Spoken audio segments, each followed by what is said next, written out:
আর নয় কালকে এবার চাই প্রজ্ঞাপন এক দুই তিন চার পঁচিশ আমার অধিকার এক দুই তিন চার প্রথমে যমুনা পঁচিশ আমার ঠিকানা প্রথমে যমুনা পঁচিশ আমার ঠিকানা।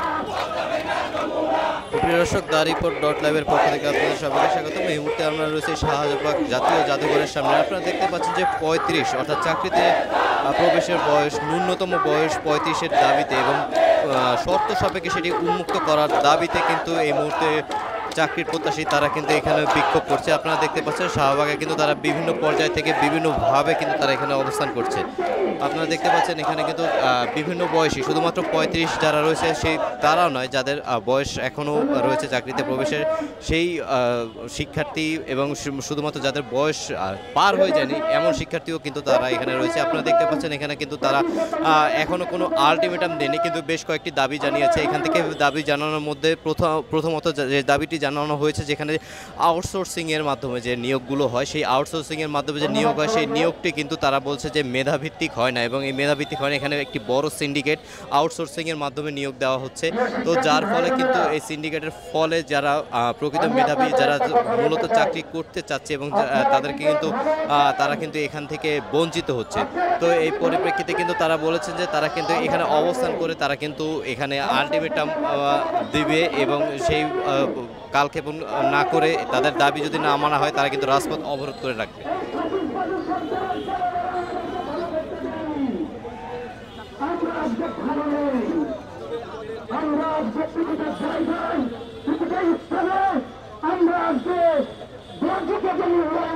আমাদেরকে সে মূল্যায়ন করা হয় না, কারণ আজকে আমরা প্রতিটা জায়গায় বোঝা হয়ে আছি।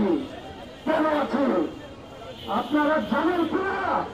এই ফ্যাসিবাদী সরকার 26 লক্ষ বেকার, 26 লক্ষ ভারতীয়কে আমাদের দেশে চাকরি দিয়েছে, যে কারণে আজকে বাংলাদেশের শিক্ষার্থীরা বেকার। আজকে যদি 26 লক্ষ জনশক্তিকে যদি বাতিল করা হয়, আমরা আর কেউ বেকার থাকবো না। এই জন্য যেহেতু আমাদের নতুন সরকার, কোন শিক্ষার্থী বান্ধব সরকার, আমি তাকে দ্রুতভাবে আহ্বান করি, আপনি হয় আমাদেরকে এই ভারতীয়দেরকে চাকরিচ্যুত করে আমাদেরকে নিয়োগ দিন, নয়তো আমাদেরকে প্রশ্রয় করুন। দর্শক, এই মুহূর্তে শুনতে পাচ্ছিলেন যে এখানে কিন্তু যে বলা হচ্ছে যে ভারতীয় যারা রয়েছে সেখানে 26 লক্ষ ভারতীয় বাংলাদেশে চাকরিরত অবস্থা, অর্থাৎ বিভিন্ন বিদেশি নাগরিক তারা কিন্তু চাকরিরত অবস্থায় রয়েছে। সেই চাকরির বিপরীতে কিন্তু তারা এখন বিক্ষোভ করছে এবং এই চাকরি যেহেতু তারা চাকরিচ্যুত রয়েছে এখন, তাই এই সুযোগে কিন্তু তাদের চাকরি দেওয়ার যে দাবি, সেই দাবিটি কিন্তু আবারও উত্থাপন করা হয়েছে। আমি আরেকটি আপনাদেরকে কথা বলতে চাই, আপনারা জানেন কিনা আমাদের